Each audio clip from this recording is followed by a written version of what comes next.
Thank you, thank you. All right, so one of the things I remember very well from when I first, was old enough to know the difference between right and wrong is we were at a restaurant and my brother said, did you know that some restaurants in Salt Lake City have a list of the general authorities from the inside up and they circle the bad tippers? So remember to tip the waitress well. If anything you're going to do, let's not be as bad as the general authorities. All right, also, I've set up a little thing here. I figure some people, there should be a reason to show up as opposed to just watch it on video later. And that means, included, over on the table, I have an original Book of Commandments that is open to the rod of Oliver Cowdery. It's a reprint. It's not an original.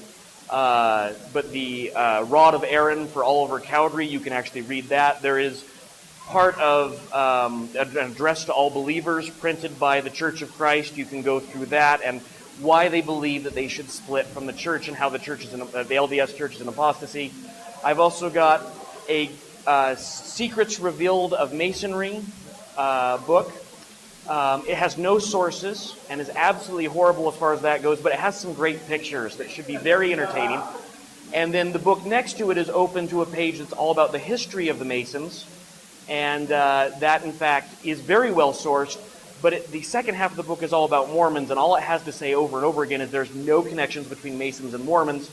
Hopefully, you can look at the pictures in the one and realize there are a couple of similarities. Also, I'm going to pass this around. This is an actual silver recreation of the talisman worn by Joseph Smith throughout his life. So if you ever heard that he wore a Jupiter talisman around his neck when he died, after he died, after they were in Utah, a Mormon went back to Emma Smith and bought a few of his artifacts off her, got a bill of sale to prove that they were genuine, and came to Utah and did it on a tour around. This is a recast from that original Jupiter talisman, which we know came from Emma. I always wondered if that was a real story. It is, and with it comes a little paper describing what all the various markings that kind of look hokey are, including that Hebrew and some Egyptian stuff and so forth are mixed. Kind of interesting.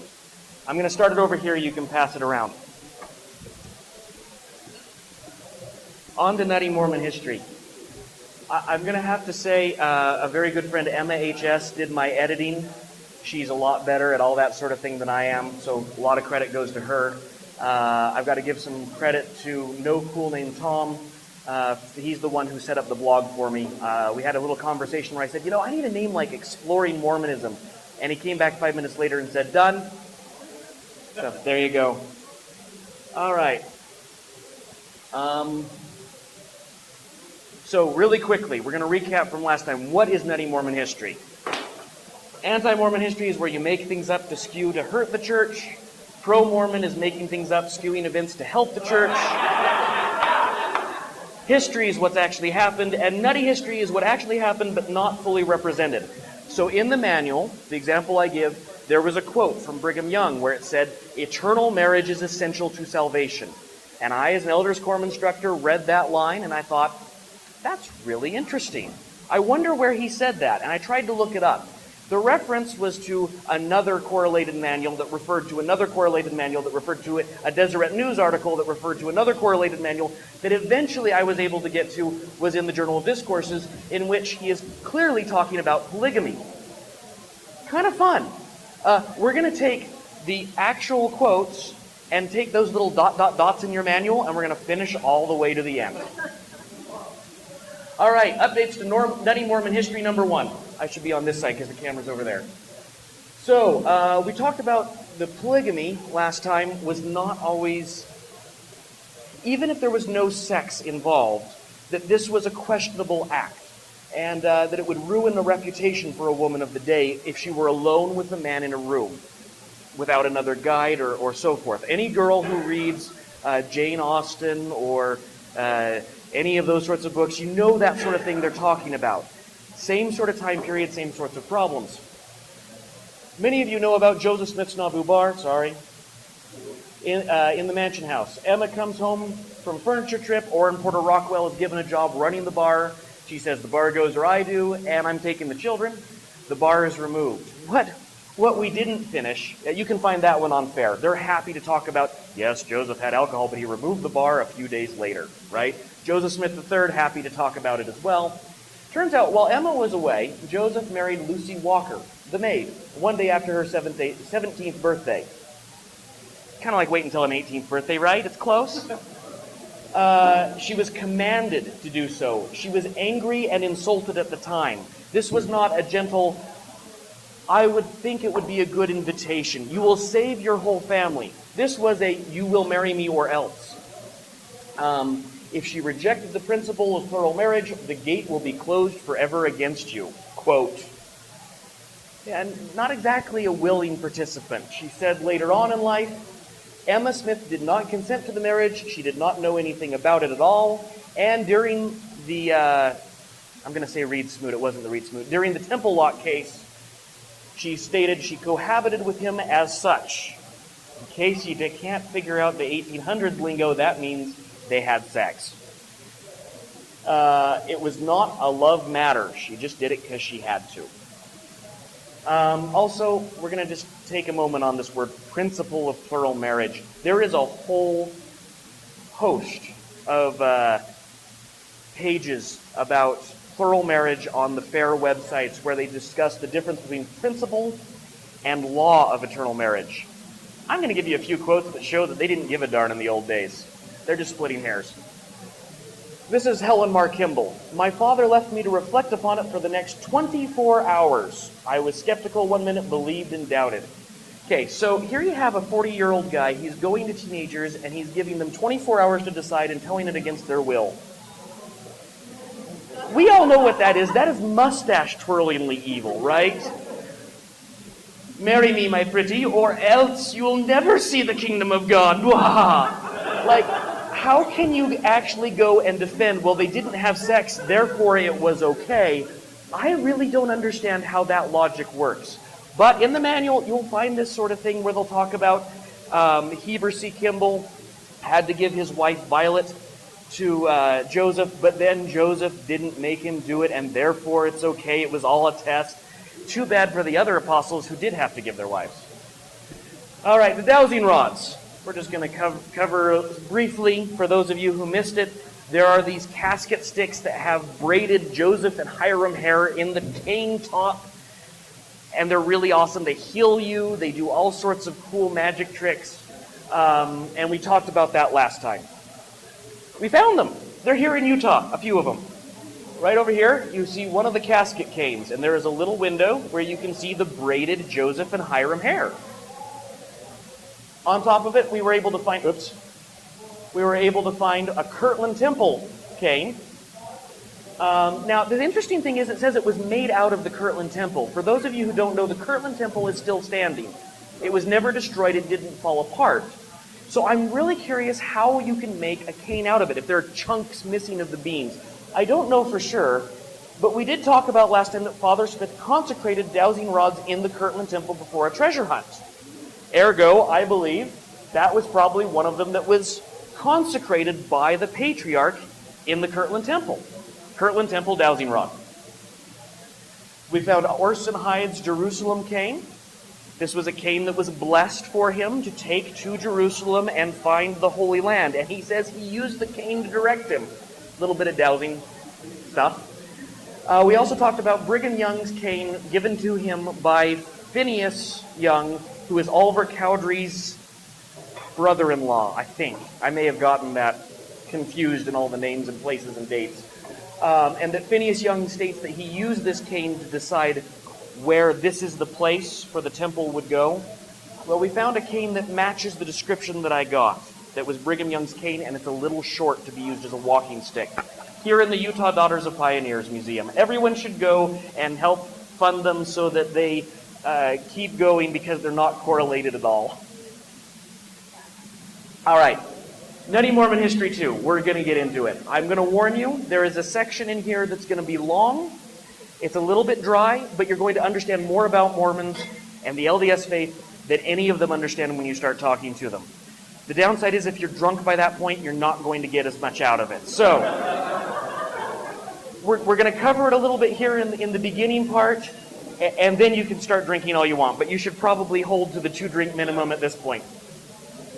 Oh, all right, so John Hancock. Everyone knows who John Hancock is. Famous signer of the Declaration of Independence. And it turns out that he led me on to something that was really nutty. If you ever look at the Declaration of Independence, you notice that all the names are different sizes, shapes, and so forth. And if you ever look in the front of a Book of Mormon, you see that the witness testimonies are all typed. And I always wondered, don't we have the original of that? Is it possible that they just lost the actual witnesses' signatures? The answer is, of course, no. It was in a vault somewhere, and now they put it up with the Joseph Smith papers. You can see it over here. The funny thing is that there's no difference in any of the signatures. That's because Oliver Cowdery wrote them all. He actually signed for all the witnesses, and you can see it right there. A lot of difference, a lot of variation. No difference, no variation. I know. We'll just do a printed copy in everyone's book. No one will think to check that. Uh-oh. Cross-dressing general authorities. One of my favorites. So, to understand this, we have to give a little bit of background. In Provo, there used to be a restaurant called The Underground, and you would actually go in to a phone booth, and you'd push a button, and it would be an elevator that took you down to the restaurant. It was awesome. The reason the restaurant existed and was called The Underground is that there was an actual underground to hide polygamous men from the federal authorities. And that this underground restaurant was actually used by general authorities to hide from the law. Later on, it was used during Prohibition as a distillery to hide alcohol from general authorities, but that's another story. The point is that they actually did hide from the law. And this one in particular, all these sources come from someone who is a descendant of the woman who made the dress. And she's very proud about this. She gets all spiritual over that her ancestor made a Mother Hubbard dress for Wilford Woodruff, the president of the church. That's right, the prophet went around in drag. Until one day when a marshal met him face to face and saw through his disguise. Turns out hiding little old men and little old women doesn't work when they have beards. In 1890, after his release from custody, he issued the manifesto. They never mention that in Sunday school, do they? He went to prison for a while, came out, and suddenly had the revelation, we shouldn't do polygamy anymore. Gay patriarchs. Okay, this is one, it's going to take a little while. Give me a second. But the long story short is that Heber J. Grant wanted a different person to be the patriarch. We have to rewind a bit. Patriarchs were actually voted or sustained as prophets, seers, and revelators along with the 12 apostles back in the day. Hyrum Smith and Joseph Smith Sr. were both patriarchs of this sort. They were church patriarchs, not the guy who's kind of old and bumbly and gives you a kind of psychic reading on your 16th birthday. We're talking about they did it for the whole church.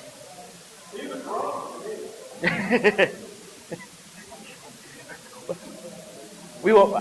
You're tempting me to go into patriarch superpowers, but we're not going to go there. So the basic story here is that Joseph F. Smith II was a descendant of Hyrum Smith.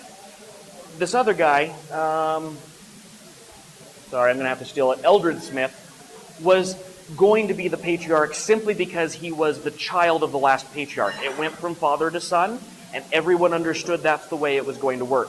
Heber J. Grant doesn't want to have any truck with that. He really, really, really wants Joseph F. Smith II to become the patriarch.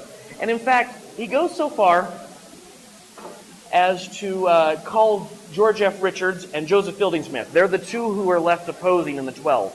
And he calls up George F. Richards and he says, Joseph Fielding Smith's already agreed to it. And then he calls up Joseph Fielding Smith and says, George F. Richards already agreed to it. And both of them go, well, if he's already turned, then I'll do it as well. Totally manipulates the system, which is totally okay if you need to have a unanimous consensus in the 12. That's how they do it all the time, right? They manipulate each other. Good to know. Heber's diary says that Mary T. Smith told Joseph F. Smith, patriarch, that the patriarch belonged to his line and not the John Smith line. This is going to become key later. A revelation by some esoteric relative of some other relative might not be the best case for revelation, or it might be really interesting. We'll see. By the request of Joseph F. Smith, he gave the first patriarchal blessing to Heber J. Grant. Heber J. Grant writes on multiple occasions, I think it was inspiration not to choose John Smith's great-grandson to be the patriarch, and how he had to struggle mightily with the 12 to convince them of the same revelation and spirit he had. Eldridge G. Smith, well, let's see. We should go back. Turns out that Joseph F. Smith was involved in a homosexual affair with a 21-year-old U.S. Navy sailor. Little bit awkward. So Eldridge G. Smith is advised the day before, well, just before conference, that he will not be called. And then they pay Joseph F. Smith up to March 1st, and Eldridge G. Smith is ordained just before that. That's how you do an apostolic oops, right? Is that you discover that he was in fact doing men behind your back all along, while he was being inspired and convincing the rest of the 12 through all these very holy means that, anyway. The end result, most of us probably don't know there was a church patriarch. Why? Because in 1979, he was released from active duty and made an emeritus status. He still gives talking engagements from time to time, but he doesn't have any actual duties, or at least he did up until the end of his life. But he was no longer sustained as prophet, seer, and revelator in General Conference. They used to do that. Kind of awkward.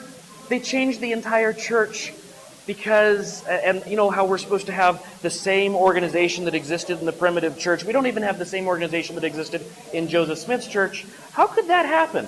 Oh, we're going to learn about a man by the name of Harold B. Lee.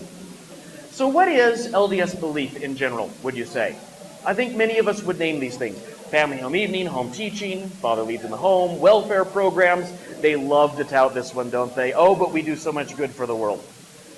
Priesthood authority. Every week, no matter what chapel you're in, it's the same lesson, right? Many of us would comment, the PR department now declares the doctrine instead of the prophet.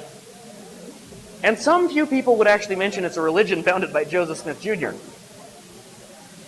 Well, Harold B. Lee is a very interesting character. If you look in the Children's Friend about him, it talks about where he fell into a pan of lye at 8 years old and his mother rubbed a bunch of ash on him, or when he nearly bled to death when he cut an artery and his mother rubbed a bunch of ash in it and it saved his life both times. He was a teacher.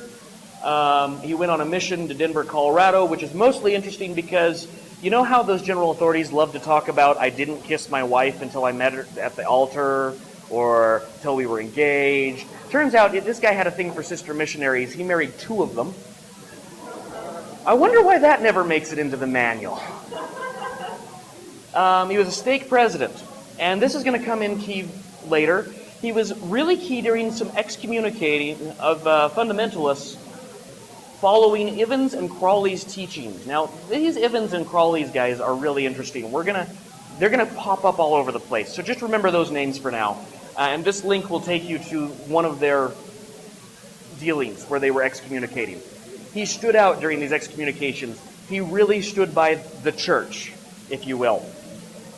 He also established the welfare program. Anything mentioning a welfare program before 1932 is correlated. It didn't exist. Yes, they had a fast offering. Yes, they gave stuff to the poor. There was no such thing as a welfare program until the Great Depression was already in swing. He did a really great job. J. Reuben Clark loved him, called him as an apostle. If you go into the Ye Are a Light of the World or into the Ensign, there's this great story about this boy who didn't even have a coat. Harold B. Lee sees him and takes pity on him, takes care of all the families so they all have a Christmas, and then remembers this boy on Christmas Eve, calls up all the bishops, and is able to make a Christmas for this family as well. He's a good guy. I don't want you to get the idea that he was a bad guy, but he's going to do some really wacky stuff. He gets appointed to the All-Church Coordinating Council, later to be known as the Correlation Committee. So how is it that this stake president, who helped a few families out, not widows, just families, and put so much effort into a welfare program that he became really the controlling member of the church? We're going to talk about that. This is one of those things that really fascinates me. How do you take over an organization from the inside? So, two of the key things is that McKay and Hugh B. Brown were both ailing. They were in and out of medical care, and he was 20 years younger than any other apostle. It took no prophetic ability whatsoever to know that this guy was going to be in charge for a really long time. And so when he asked favors, people knew that there might be some back scratching coming later, and they would go and do whatever he asked. Even if it didn't come from the 12, even if it wasn't quite as official, they knew that this would work. That was one of the key things. Henry D. Moyle is a fascinating character. He was first counselor, and he makes some really bad financial mistakes that would take its own nutty history to go into. Basically, they ship him off to Florida and say, buy land, which he does for decades. 2 decades? I don't know. He does for a really long time, and the church ends up owning 0.07% of Florida and has a beef ranch there. He basically is an emeritus general authority, living on a dude ranch, cowboy hat, keeping the cows going for the church. That's why we did have it. President David O. McKay establishes a correlation committee, and Lee is called to be the chairman. He was really good at getting things done. He wasn't inclined to be overly taken in the church's own bureaucracy. He would hire people who were external to the church and promote them up through the ranks rapidly so that people who had been there for 10 or 15 years would be reporting to one of Lee's men. And another thing that he did is he figured out that if he could tack priesthood, he begins with priesthood, that correlation is all about restoring the man as the head of the family and the priesthood line as the head of the church, right? Remember how that was the key thing of being a Mormon. He would tack priesthood on some other organization's responsibilities, and suddenly it fell under his jurisdiction. So how did the other groups survive? There was a young men's group that was completely separate than the church. There was a young women's group that was completely separate. The Relief Society was its own organization. They only survived because of magazines. They had no sort of fundraisers. You didn't have to buy popcorn from Boy Scouts. It was all, well, maybe you did have to do that even back then. Never mind. The point is that they really survived on the Ensign, the New Era, the Children's Friend for the primary organization. And one day, Lee gets the idea that these magazines might have duplicates of the same message going out in them, and that then falls, all those magazines fall under his jurisdiction. And at that point, he controls the budgets for all those organizations and is able to rope them under the stake president and under the first presidency. Everything he did was in the name of God. That helps too. People tend to snap to attention in a church. McKay believed in agency over everything, even in allowing agency to be taken away. And so he believes that God will correct Lee and will remove this, even if it's wrong, even if Harold B. Lee is seeking power and authority, that it will all correct itself, so he lets it happen. So having someone at the top who lets you get away with it also helps. McKay was threatened by radical groups. He was actually had death threats that if he were ever to speak in public again, they would remove him. The Correlation Committee provided him with letters to sign as he finds out about the death threats, that there will be regional authorities. And these these regional authorities have the edict from Harold B. Lee to make sure that correlation is implemented at every level. Before this point, there are people who protest at correlation. They refuse to follow it. They know, they have their own revelations. These guys are there to stamp those people out. All right, so we're gonna take a little bit of a break. That was pretty heavy. We're gonna talk about Hugh Nibley and what his definition of anti-Mormon is. And it just happens to fit the definition of correlation pretty well. You see, if the source was too easy to find, they were told to cite the Deseret News because it was harder to find than the Journal of Discourses back in that day. They wanted to get rid of the Journal of Discourses or any of these other nutty sources. This is why Nutty Mormon history exists. These guys decided they needed to remove all that and hide it. And that's why the internet is causing so much trouble for the church. Most anti-Mormon citations are really just anti-correlation. In fact, almost everything in here I'm going to talk about is not anti-Joseph Smith. If you look at it, dowsing rods were very Joseph Smith. There's nothing anti about that at all. Seer stones or whatever else. What we're talking about is what they tried to hide that was true. So he gives several rules, like 30 of them, for writing a good anti-Mormon thing. I've changed this to match correlation. Avoid footnotes. I think that fits. Learn to be silent. Nothing you can say can be more damning than what you fail to say. That's there's a general authority quote that actually matches that, but I'll leave it. Be bloody, bold, and resolute. Boy, we like to pull out Hans Mill and the Hancock stories, don't we? That was a Gordon B. Hinckley staple. Uphold tradition. Correct and improve the legends. That never happens in General Conference. Yeah. Rule 34, be patriotic. Go through any lesson manual, find the patriotic lesson. There will be one in every one, guaranteed. Your target is to promote Mormonism. Correlated manuals are not written to describe or discuss human foibles of any group or individual, but promote the doctrine. That's taking Hugh Nibley and just twisting it a bit. Definitely the case. So this comes from Damon Smith. Most of this correlated section comes from chapter 12 of his dissertation. Yes, chapter 12 of his dissertation. It is a brilliant dissertation. I recommend everyone who wants to know about this stuff read the thing from beginning to end. It's a little esoteric and hard to get through. He compiled it again into a book called The Book of Mammon. Highly recommend the book. Again, he has a little bit of hard language structure, but it's really fascinating. Lots of puns. To generate historically contrived but presently acceptable, seemingly historical, rooted manuals. The purpose of correlation according to Damon Smith. They hired researchers to survey how these things were received and to make sure that they were well received, but some men did not believe those things, and then the correlation people made sure that they did. It was carefully, scientifically engineered deception. They wanted to know how well they were putting things over on the general membership. Wait, I thought that was the whole ex-Mormon, anti-Mormon's job, was to fool the members, not the... Never mind. The point of the manual is to make it such that in the teacher's mind, the church has always taught the same thing, seamlessly marching along. Doesn't the lesson manual, I mean, for those of you who are in the church for years and years, seem like it was always the same? Yeah. Okay, I'm not going to go over the timeline except for to highlight a few things. This is in here, so when you go back over it, because I will post this to the blog, you can go through and click links and look up all the stuff. But it was because of rapid growth that they decided the correlation committee needed to be created. They had a conference completely devoted to correlation, including using talks that were correlated to justify correlation. They called for a home teaching program immediately following that conference talk. Now, who here has heard a talk about home teaching before 1962? I wasn't even born yet. Turns out they talk about it being in the 1920s. But it, in fact, did not exist back then. There were block teaching, but it was a very different affair. You went to every house on the block. It wasn't only leaders doing it. It wasn't 2-by-2 assignments with the...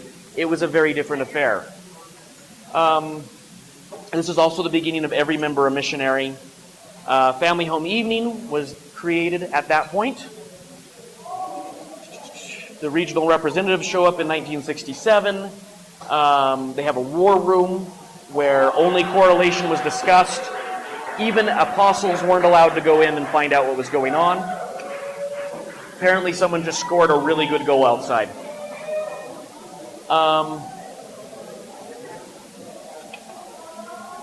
1970 is when they started to wrap in the other programs under the single eye of correlation. That's a link to the Eye of Sauron for anyone who wants to go look at it. And then the magazines get correlated in 1971. The public relations arm of the church is recommended to be created by a hired external bunch of consultants. That's why everything comes from the public relations arm. There were some major social changes. This is Boyd K. Packer. There were some major social changes about the institution of the family. Correlation is in response to the 1960s movement. It's a direct response to women's liberation, to the sexual revolution, to all those things. And then, of course, once... there's something I'm missing there. Once McKay dies, Lee actually writes a talk that correlates McKay, saying that McKay was always in favor of correlation. And then Lee's presidency actually was one of the briefest. He dies shortly after taking control. Now, if a prophet leads the church astray, God will remove... No, never mind. No.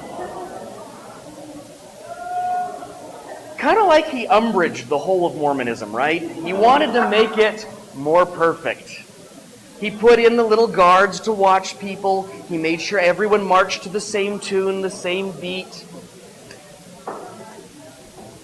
He also established a missionary committee. If you wrap these two together, a Perfecting the Saints committee and a genealogical committee.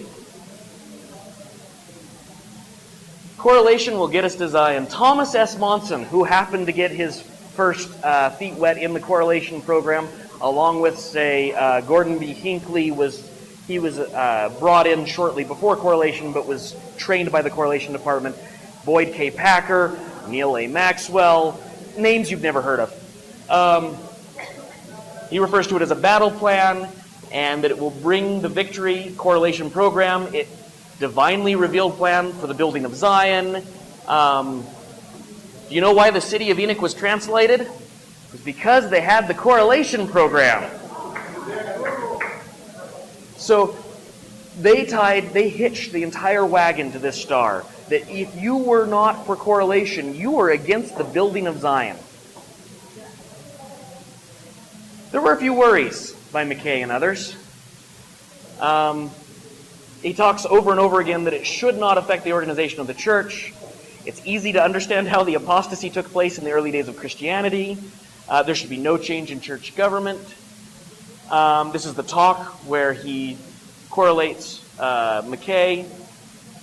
He thought at the end of his life, I wonder if I should not have given it more consideration. And I'm missing another bit that we will talk about. That is that there's a meeting on record in the notes where they ask about correlation, and McKay says, what do you think of this program, to his counselors? And Hugh B. Brown begins, well,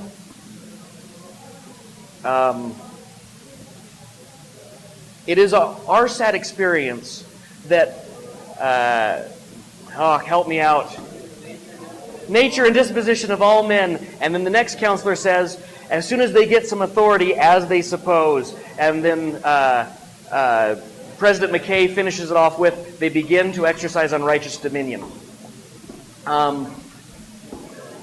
They knew that this was bad. There was no question in their minds, but they didn't know how to stop it. He literally was able to steal the church from the prophet at this point. They don't believe in Joseph Smith's religion, they believe in Harold B. Lee's. For a husband and wife to be one flesh is perfectly correlated, unquote. I hope all of you do some correlating later. Now, this is a very interesting quote that I found while I was researching all this. Harold B. Lee, when saying why correlation was important, he mentions this, that some folks have the mistaken notion that if somehow, by hook or by crook, they can get into the house of the Lord and be married, they are assured exaltation. Where would people get a crazy idea like that? You remember that Ivins and Crawley guy I pointed out before, the apostles? It turns out that if you click on this link right here, you'll find Crawley and Ivins in the middle of a Tanner affair where he actually says, I got a wife by hook or by crook because the apostles told me to. You see, when he was a stake president, he was actually prosecuting people who were referring to apostles in the room as the people who sealed them in polygamy and excommunicating them for it. Because he stood up for the church against the apostles actually there.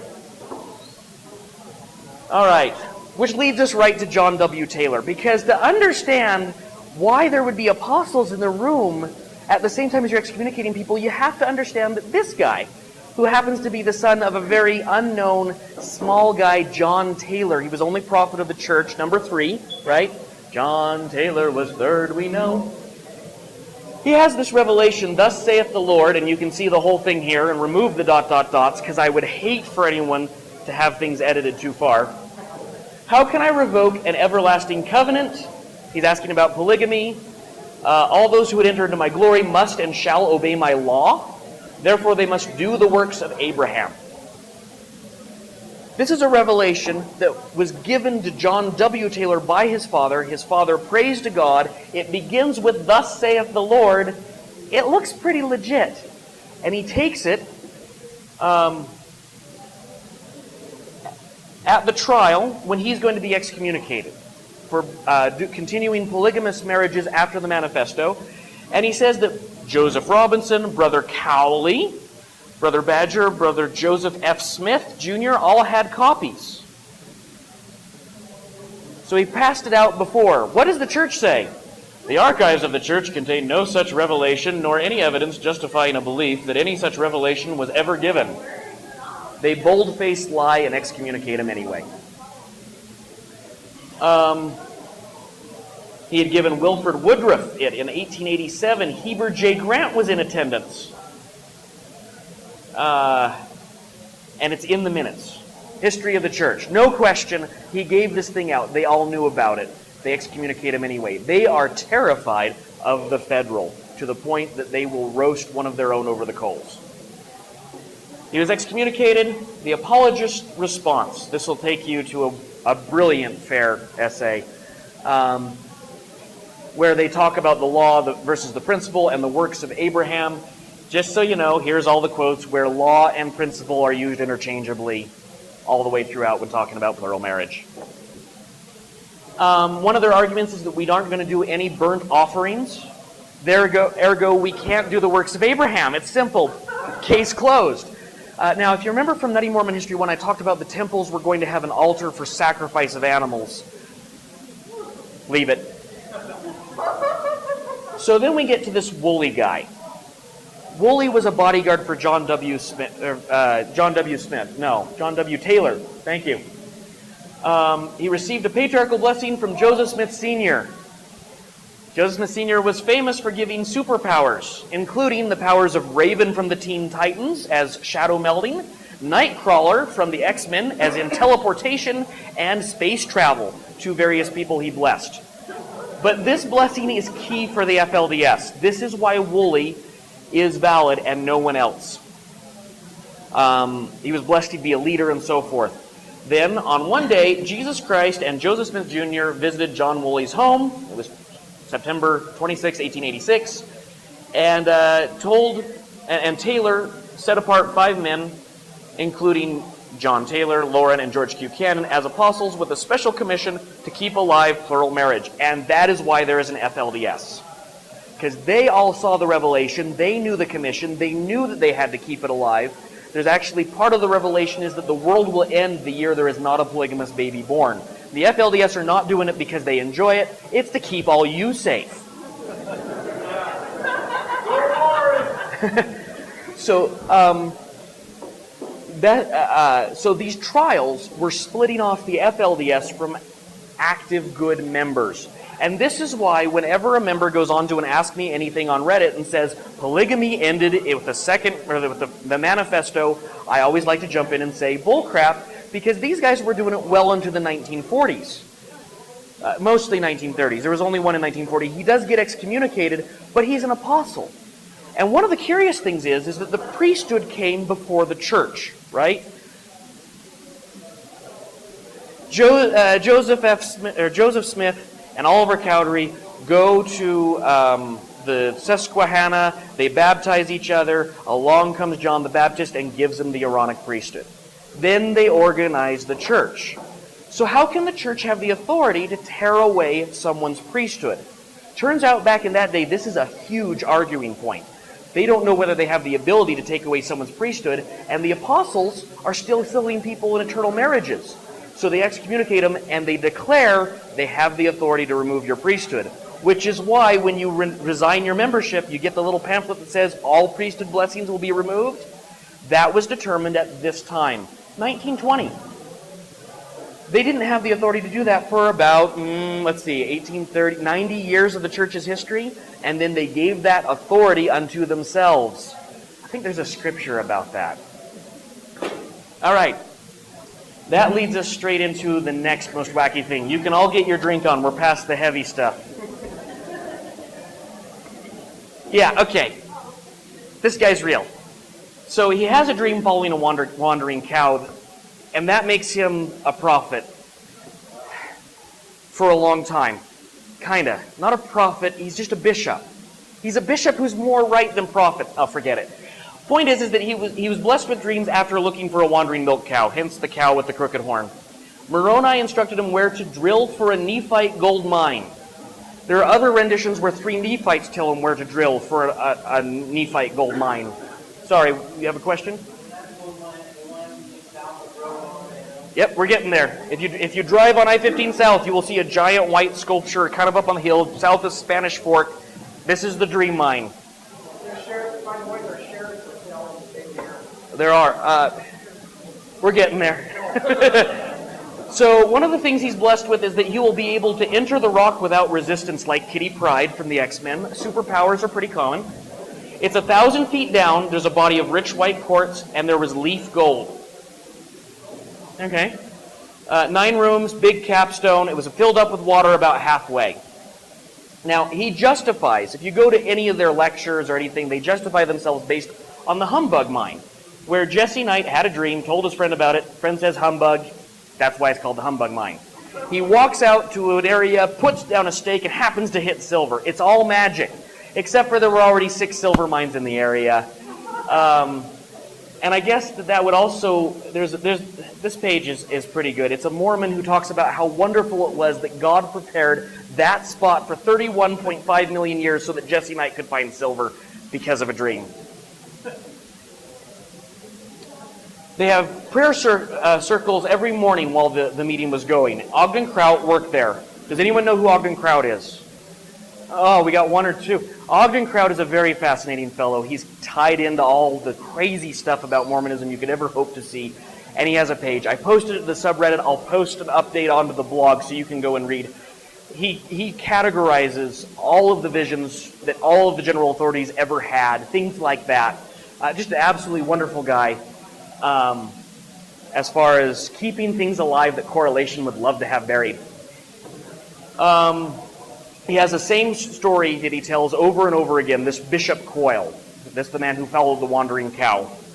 During great tribulation and distress, period of 4 years of famine, winters of heavy snow, I turn off the thing. There would be this great big mine, and it would be used to store bins and food. It's a wacky mine. You use it to store food. The gold didn't have anything to do with it, I guess. Maybe, no. By the time they finally get to the ore, the mining districts will be almost at a standstill. We're kind of past that point. But whatever. Automobiles will get larger and larger until some of them resemble streetcars. UTA is a prophecy, I guess. Farms all through the country were being mortgaged. 2008. I don't know. The people were coming to borrow money at a low rate of interest from the Coyle Mining Company. I don't think that one's fulfilled yet. There was also a large bank belonging to the company in a certain corner in Spanish Fork. And then there were hard times on the treasury of the church. This whole apostasy thing, building a mall. Maybe he foresaw that. Which case, why didn't he just say giant mall? Never mind. Right in the midst of these happenings, that's when they began to ship war. If you're going to be a prophet, put it out so far in the future you can't be wrong. Now, why does he matter? Well, you see, J. Golden Kimball was a friend. He was mission president down in the South, and there were mobs that tried to kill Mormons. And Bishop Coyle had dreams that saved J. Golden Kimball on a couple of occasions. And they happened to work out exactly as he told him the dream in advance. Take it for what it will. He survives mob attacks because of these dreams. And then there's this interesting thing. President Evans said that the bishop had a great obligation from the Lord and he must follow through on that mining mission. Evans was not excommunicated. That's an error. That was one of the things I removed. He actually was a faithful apostle throughout his entire life. This is the same Evans, who was out there sealing people in Mexico in plural marriages after the manifesto. This is the same Ivins that we talked about earlier. This is the same Ivins that was involved in those excommunication trials, sitting there while people he had sealed are bearing testimony that they had been sealed by an apostle, but they wouldn't reveal the name, because that was part of the ceremony. You can't tell who sealed you. And they were getting excommunicated.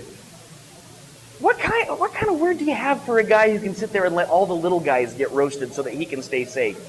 I don't know. God warns Coyle that Joseph F. Smith has an 8-page talk against the mining conference. He has Jay Golden go talk to Joseph F. Smith. He says, my best Jay Golden Kimball here, I'm not going to put my head in the lion's mouth. He replies, God hates a coward. Jay Golden Kimball goes and says, Joseph F., you're going to have a talk. You need to stop it. Joseph F. says, how did you know about that? I told no one about that talk. And the talk is not given.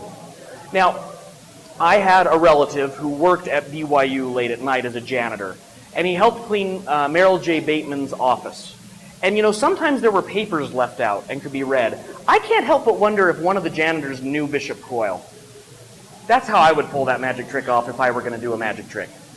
J. Golden Kimball was censured for his support of the mine. He's pulled in front of the apostles. Heber J. Grant says, there is no more gold in that mountain than there is on my desk. J. Golden replies, more than that mine in Oregon, because you see the church bought a mine in Oregon that had no gold in it. The 3 Nephite messengers tell him that he should give President Kimball 500 shares of stock, whether he has money for it or not. Part of why J. Golden is invested in the mine. And the LDS Church still has stock that was donated to them as part of tithing. Pay tithing in a mine that will never produce gold. Mark E. Peterson made him sign a document so they wouldn't excommunicate him and 30 other members. The messengers told him never to sign anything. The next day, the whole story was the front page of Deseret News. He did it so he'd have an audience with the president of the church, which they never gave him. They lied straight out to shut him up. Signing it was the worst thing he'd ever done, and he died a year later. The Lord chooses a man to go and drill a hole in a mountain, not under the stewardship of the whole church. He can do so. Quote, J. Golden Kimball.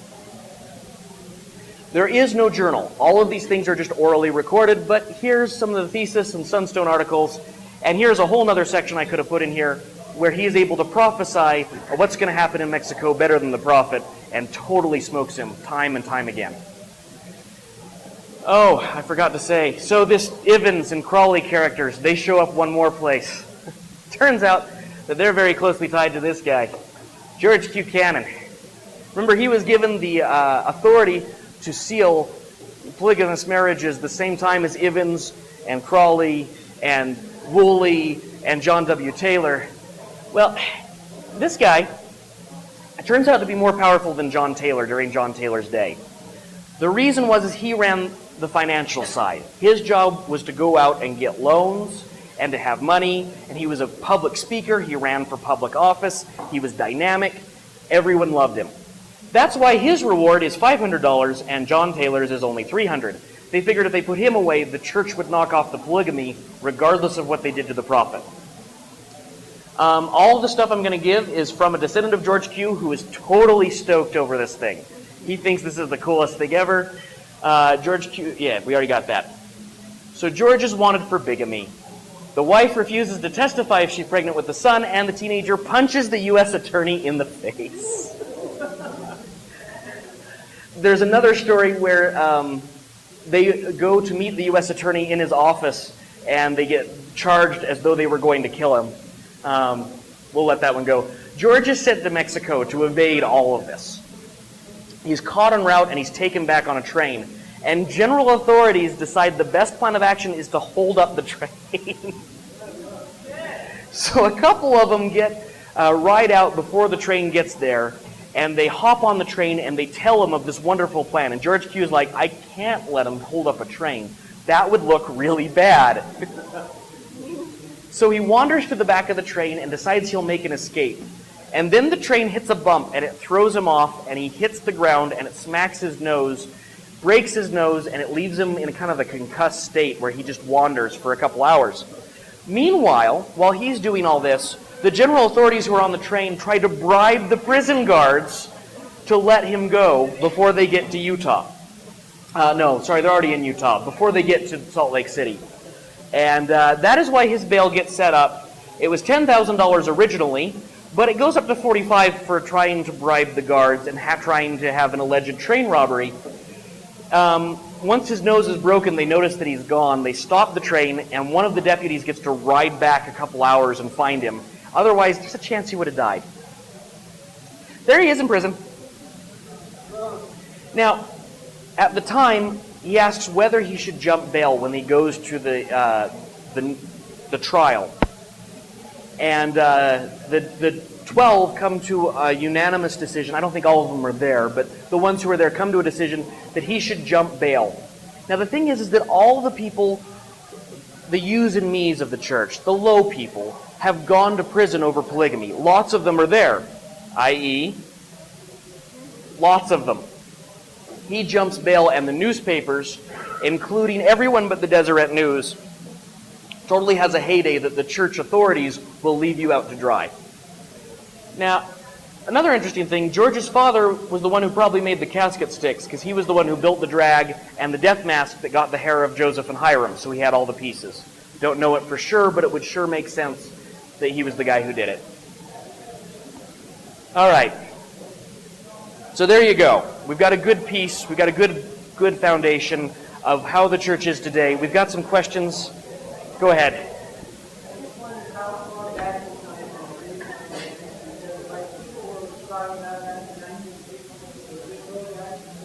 Oh yeah, J. Golden Kimball is again 1930s, 1940s, where we've got some of these things going on. Yeah, they start that dream mine back. The humbug mine was a little bit before it, but not much. But the steel, or the silver mines had all basically flooded and were lost. And the dream mine floods as well. It's half filled with water today. Yes, ma'am. Hi, I'm wondering how you gathered all this data. How do I gather all this data? Yeah, I'm going to answer that at the end if I can, because, yeah, but that's a good question, but it's a little embarrassing and kind of stupid. All right, here's one of my favorite subjects, because we talk about who the good guys are and the bad guys are. George Buchanan. Oh, did we have the link? Sorry. George Buchanan, the faithful articles. He's in the Friend, the Liahona, the Church Manual. Funny, they never mention he went to jail. But they do mention some guys as bad guys. One of them is Warren Parrish. Warren Parrish did the financial booking for the Kirtland Safety Society by revelation, ordained by Joseph Smith. He worked the ledger. Joseph bets the whole of the Kirtland Safety Society on land consecrated to the church. This is going to become key here in just a second. So he's using consecrated land to make money. Fast money. It fails and Joseph skips town. Someone has to pay the debts and give the land back. There's a problem. The Kirtland Temple is standing on some of this land and cost about $1 million to build. Warren Parrish says that they need to sell the temple to pay the creditors. Where does this show up in the manual? Well, you get one quote by Eliza R. Snow that Warren and others showed up with Bowie knives and pistols in the temple to take it back. And that dutiful saints wrestle the pistols away, take away the bow knives, and a miracle, no one's hurt. Turns out that any source I have ever traced on this all goes back to this one, that is Eliza R. Snow's recollection. A single source of the 150 people there that day remembers Bowie knives. Several of them remember an altercation. A few of them talk about that there was some heated debate. But the Bowie knives is the one that makes it to the manual. Would individuals left on the spot for millions of dollars who came to collect the collateral and get out of debt on behalf of a CEO perhaps cause some contention? Is that unreasonable? Harley P. Pratt comes back from a mission and says that Warren confessed to him to embezzling $20,000 and only had $21,000. So the whole thing was running on $1,000 if he's accurate. The ledger book was found in Mark E. Peterson's audio lectures. Joseph Smith is clearly stated that he is an honest man proved by the ledger. Doesn't that mean that Warren Parrish is also an honest man? Then why is he still a villain in all our manuals? Sidney Rigdon threatened to slit Joseph and Emma's throats after being tarred and feathered by Mormons. That's a fairly key bit. Mountain Meadows Massacre, all throats were cut from ear to ear. They were not shot. There were 2 of them that were shot, in case some fair person wants to jump on that or some other apologist. I get that a couple of them were shot. The women and children had their throats slit. Are we good? Thank you. Let's not forget blood atonement and all the things that Brigham said. Penalties in the temple included the Masonic penalties, which may or may not be in the book on the right. This is a quote from Joseph Smith Jr. in the King Follet Discourse. When you find a spirit that wants bloodshed and murder, the same is not of God, but is of the devil. Period. That's really awkward, isn't it? So let's go to the King Follet Discourse, because it's a really awkward topic. This was given at a general conference held after the funeral of King Follet, who died being crushed in a well. It was tragic. I get that. It's a sad occurrence. He wants to cheer everybody up. He goes on a long-winded speech that has most of the really weird things you know about Mormons today. We have 4 sources. Do you remember the Eliza R. Snow one-source one that's in all the manuals? Yeah, this one gets tossed out because Joseph F. Smith doesn't like it. One of them takes all 4 of them and constructs them. Here you can find... No. I've got a link in here somewhere. I'll try to make it more clear on the final version, where you can see all 4 of the different versions of the notes taken and compare them all. Famous couplet, stated by Lorenzo Snow. Hinckley called it only a couplet. It is, in fact, from this quote from the King Follet Discourse. It is the first principle of the gospel to know for a certainty the character of God, and to know that we may converse with him as one man converses with another. God himself was once as we are now, and is an exalted man. Hang on. I don't believe we teach that, is the quote from Gordon B. Hinckley that was mentioned. That's actually not entirely fair. The Times article, if you get the full transcript, there's a little more that goes back and forth. So that one's not entirely fair. This one that I think we called it only a couplet, that one doesn't have that transcription problem, so the fair people can't jump all over it. But yes, I agree he was trying to play it down. I'm gonna go on, sorry. God made the world from pre-existing chaotic matter. Quote by Joseph Smith, Earth was made from other earths, that's why there are dinosaur bones. If you've ever heard that, comes from this whole section about the earth being made from other matter. I take my ring from my finger and liken it unto the mind of man, because it has no beginning. Now, have you ever heard the talk about the ring and that eternal marriage is like a ring, which is why we have wedding rings, because there's no beginning and end. This is, in fact, exactly opposite of what Joseph Smith actually taught. He taught the mind of man has no beginning or end. But a wedding is a beginning and ergo must have a end, according to Joseph Smith. Awkward. Happens to be in the history. Yeah. And it's also in the manual. You can go and find the lesson. It's still being taught today that a wedding has no beginning or end because it's like a wedding ring. Totally not what Joseph Smith was saying. Correlation. The pure principles of element and principles that can never be destroyed. I don't know what he would say about things that smash atoms. Maybe quarks are the principles. I don't know. Then stating that men may go from one small degree to another, from exaltation to exaltation. If you've ever heard that you can progress from the telestial to the celestial, King Follet Discourse, baby. Joseph Smith himself. In conference, the prophet. Whatever you want to say about Dweck's doctrine. I know this is long. My apologies.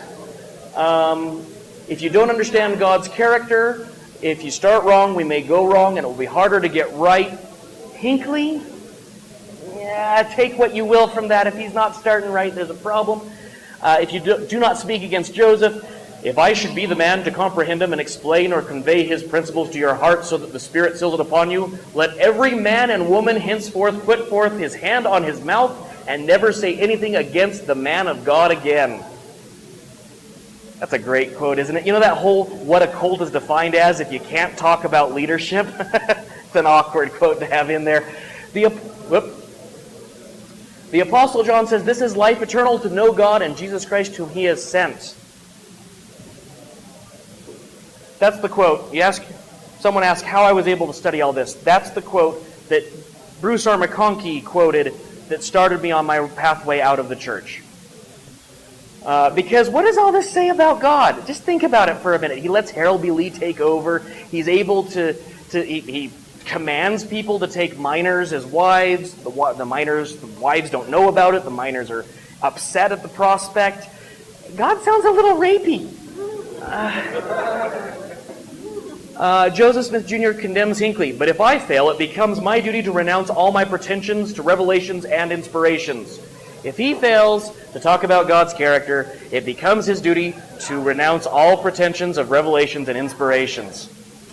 Patriarchal blessing, common line, joint heirs with Jesus Christ. Yes, it's in the New Testament, but the Mormon understanding of it is given by Joseph Smith in the King Follet. Babes on Thrones. It's a great podcast. There is an eternity full of thrones upon which dwell thousands of children reigning on thrones of glory with not one cubit added to their stature. It's doctrine, people, in conference from the prophet. There are babies. Like, have you ever seen the Star Trek episode where Captain Kirk sees the big-headed alien guy and instead it turns out to be a little baby who talks to him? Doctrine. I shall comment on the very first Hebrew word in the Bible, Beroshit. This is a fascinating word. I'm not going to go into all of it, but to be short, Fair talks about that someone somewhere in all the people who read the Bible agreed with Joseph, ergo Joseph is right. I reply to Fair, someone somewhere agreed with me that Joseph was a con artist, narcissistic madman who was trying to take people's money, ergo I am right.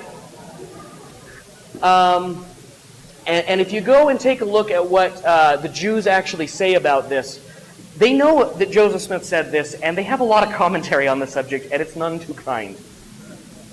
I would let you know that I am not a fallen prophet. Why would Joseph say that in the middle of this? I mean, it's 1944. He's got people who idolize him. Turns out that in the audience are Jane and William Law, who have just started publishing that pesky Nauvoo expositor that they've got that idea. He has proposed to Jane by this point. All those little awkward bits, there's a reason he's saying I'm not a fallen prophet. No outer darkness for anyone who dies without killing the innocent. They must do it in this world. You don't kill the innocent, you got a free pass. It's also in this one that they say he has got to say that the sun does not shine while he sees it. Have you ever heard that's the definition of outer darkness? There's the doctrine. In something that we kicked out as doctrine. Awkward. Now I want to give, this might touch off a few members. My apologies if there are any in the audience or any who watch it in the video. But a correlated mind will look at all this and say, that's not actual history, or I won't pay attention to that, or I'm going to put my fingers in the ears. That's kind of like saying the sun does not shine at noonday, right? Is to say, oh, here's all the history with links and sources. I could go look it up. No, there's no sun up there. That's the correlation to me, and this is to me, is outer darkness. Apostasy means that you're a murderer. When a man begins to be an enemy, he hunts me. He seeks to kill me. This is Joseph. He thirsts for my blood. He never ceases. We all remember all those people who left the church, like William Law, who tried to kill Joseph Smith, right? Oh wait, he was in Nauvoo, but he wasn't part of the mob. How about John C. Bennett? When did he try to kill it? No, he wrote some nasty articles. Oliver Cowdery, when Oliver Cowdery tried to kill him because he left the... No. I'm going to take issue with this one. I don't think that all apostates try to kill the prophet, despite what the Ensign articles may say about apostates. Joseph F. Smith didn't like it. That's why we don't consider it doctrine. He was prophet at the time that it came forward, that all the records were compiled and assembled, and he just plain said no. B.H. Roberts saved it, and preserved it, compiled it, and got it reintegrated back in. This is what the Ensign has to say about the King Follet Discourse, and it's pretty much all it has to say in the King Follet article. This was not a stenographic report, but a carefully and skillfully prepared one made by these men who were trained in reporting and taking notes. Evidently, there are some imperfections in the report, and some thoughts expressed by the prophet which were not fully rounded and made out complete. I would love for them to write out which ones, because almost every thought has more than one source.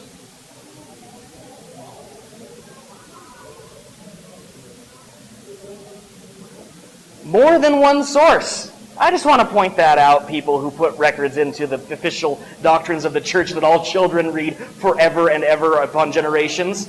More than one source might be a good thing to have in there, and other things might be good to leave out, even if they are sensationalist or get the blood going. All right, we're almost at the end, I promise. David Whitmer. Okay. Joseph Smith was first, we know. David Whitmer, Lorenzo... No, wait, what? Yeah, David Whitmer was actually, July of 1834, Joseph Smith Jr. gave a history of the ordination of David Whitmer to be a leader or prophet to the church, which was on conditions that Joseph Smith Jr. did not live to God himself, in the historical record. March 15, 1838, President Joseph Smith Jr. approved the proceedings of the High Council that has these minutes in it. So twice, Joseph Smith approves. David Whitmer is the next prophet.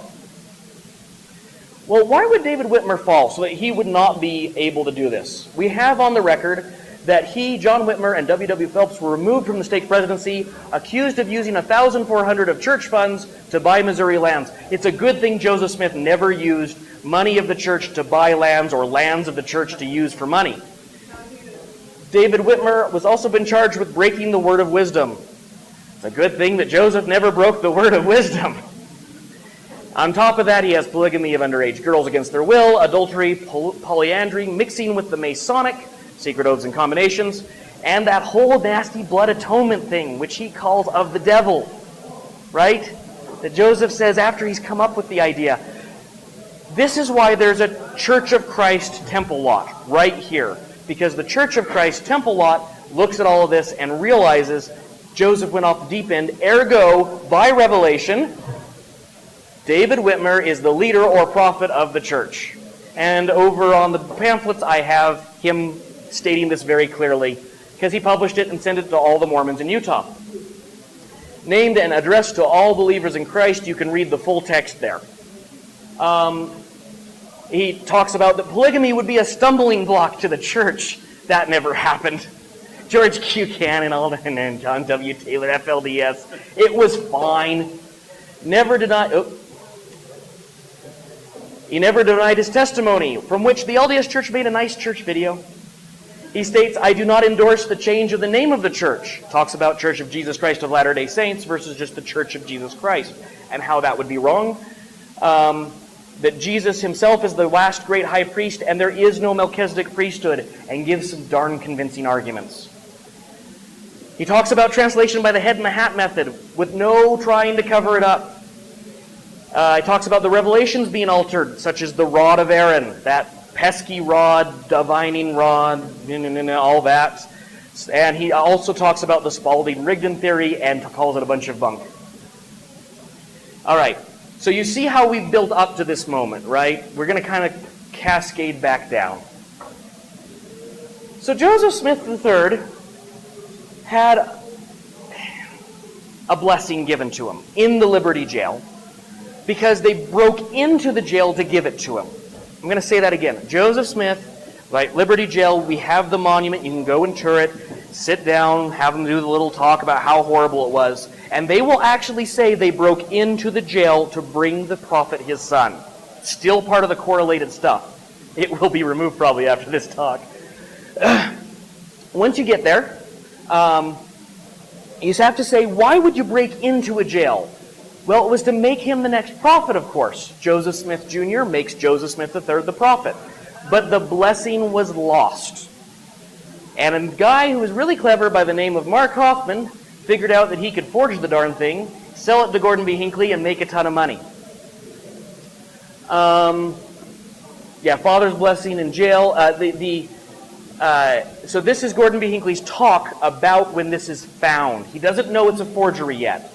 He buys it in 1980. The talk is given at the next General Conference in 1981. And he starts trying to do a CYA talk, right? He's going to try to get out of it. He edits quotes, takes it out of context. He uses anti-RLDS literature, which fits every definition of anti-Mormon literature, except for it's only against them. He calls it a father's blessing, which wasn't so uncommon like Brigham Jr. The interesting thing is that Brigham Jr. was actually made an apostle 4 years before he was allowed to be an apostle, because Brigham just decided he was going to make him an apostle. So maybe it's an apt analogy that he was like Brigham Jr. because he was made a prophet before he could actually stand in as prophet. I don't know why Gordon B. Hinckley chose to use Brigham Jr. as his example, but it's a pretty weird example.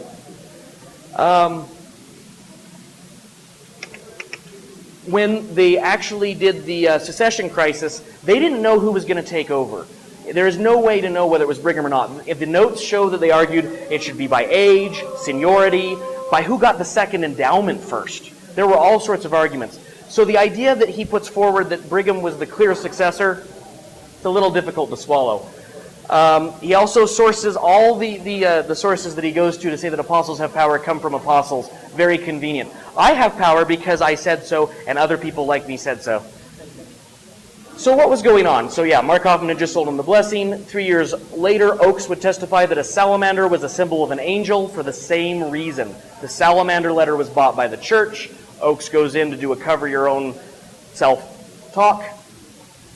The forger later conceded he created material that he hoped would be embarrassing to the LDS Church. Hinckley bought it, threw it in a vault. Mark Hoffman goes to the media and gives them a second copy. Rocky Mountain's over a barrel. So what would a prophet look like if he was like Joseph Smith? If the church didn't have to cover itself? Because one of the big things that people say is, why didn't Hinckley know that Mark Hoffman was a forger, right? And the apologists say that's not fair. They're just men sometimes. They don't always have the prophetic gift on. Well, let's take a look at one time when Joseph Smith really did have the prophetic gift.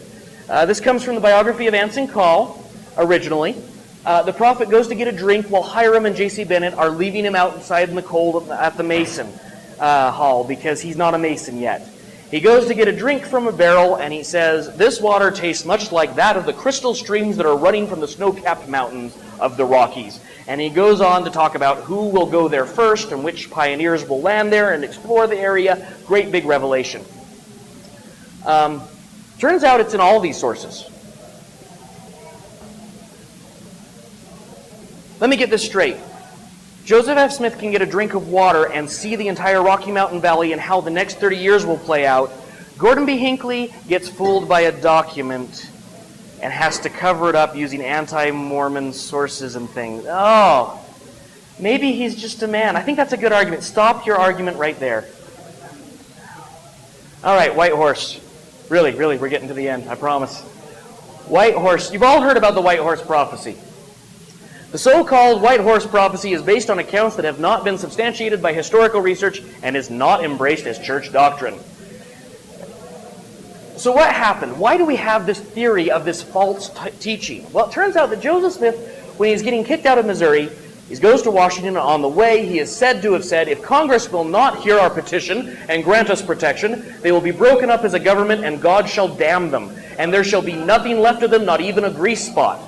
Two people, Edward Rushton and Theodore Turley, add on hanging by a thread. So maybe that's not exactly doctrine, but calling that Congress is not going to be left like a grease spot, hanging by a thread, white horse, it's close enough, right? And here's all the times that prophets quoted it. That non-doctrinal, horrible thing that we should never pay attention to. And don't forget Senator Orrin Hatch in 2000 also used it. Even though the newsroom says that it is false, the doctrine taught continues boldly, nobly, independent, till it has penetrated every stake, sounded in every member's ear, and swept every nation. It must be a true doctrine. That's why they have such a hard time removing. Or maybe just that white horse hanging by a thread is a sticky meme. Now, there's another one that gets confused very often with the white horse. That's Joseph Smith's prophecy about the Civil War. People will often say that he got it right with the white horse. Turns out it's really very different. I'm not going to go through all of it, but this is a link to a fair article about all the ways that Joseph Smith was right, in which they quote Gil Schiff's having proved all these things. So I looked up who Gil Schiff is. It turns out he works for FAIR. So what was going on at the time when he made the Civil War prophecy? Nullification. There was a states' rights challenge. He asked Congress to permit him to use federal troops. The slavery section wasn't added until 1842. And in the Painesville Telegraph, 4 days before, there was an article about the crisis talking about how North Carolina was going to secede. Turns out to be prophetic, you just have to read the newspaper. I'm not going to go through all of it. John Larson's discussion on this is way better than anything I could do. But the main thing I want to say is that God has a hard time with pronouns because when they call upon other nations, no one can decide if that's the southern states or Great Britain. British basically sat out the war. If you say that it caused the Civil War led to all the other wars, I'm sure you've all heard that. It leaves out things like the Crimean War, the Napoleonic Wars, the treaties. It's kind of a 6 degrees of Kevin Bacon kind of connection, quote John Larson, and I have to agree. Here's a failed prophecy that Fair forgot to mention. In the North, based on this one, in this country, the North and the South will exert themselves against each other, and ere long the whole face of the United States will be in commotion, fighting one against another. They will destroy their nationality. You remember when the United States failed, right? The land is emptied, said Brigham Young. So even if it's a true prophecy, even if Joseph Smith got it right, it led people to some dastardly wrong conclusions. And this is in articles claiming that it was a true and correct prophecy at the time from Brigham and Heber. All right, playing cards. Who here has heard that playing cards are of the devil and you shouldn't use them? Who here in the house was not allowed to use playing cards because of it? Okay, for those who can't see it at home, that was something about half the audience had heard this, and about a fourth of it were restricted because of this quote. I have let the brethren dance and fiddle and act the nigger night after night to see what they will do. They will stoop to dance as niggers. I don't mean this is debasing the Negroes by any means. Wilford Woodruff picks up from that quote and says that Brigham Young said, all the brethren who have got cards to burn them up. That's where the quote comes from, connected with the previous. And by the way, also checkers and dominoes. You know that family home evening activity where you have the board game and you're all doing it together? Yeah, that was as forbidden as the playing cards and dancing like Negroes. I wonder why they edited that quote and no one ever gives the full one when they tell you to stop playing with playing cards. All right, I'm done. You can all be relaxed, have another drink. The next installment, if I get to do a third one, what I will talk about is those patriotic Mormons with all the times that we tried to kill people and so forth on the 4th of July. The big who's who of Mormonism, a big polygamy cross-reference sheet. So you can see who was marrying who that whole time. Because we talk about he had 33 wives. It's very interesting who they were all, say, sons of, daughters of, or wives of. The great list of big church ownership, punking the Library of the Lord's Way, sealed portion of the Book of Mormon. Yeah, we're actually going to go into what's in the sealed portion of the Book of Mormon and what people say are in the sealed portion of the Book of Mormon. How do I know it? We'll get there. The end of the Latter-day Saints, because the Latter-day Saints ended Mormons, horns, and hats, and God kills kittens. And I'm sorry, yeah, there's some dead kittens in this. That'll be the last Nutty Mormon history. I am not going to, these things take a tremendous amount of time. I'm sorry, she's left the room. Hopefully she'll catch it on the video.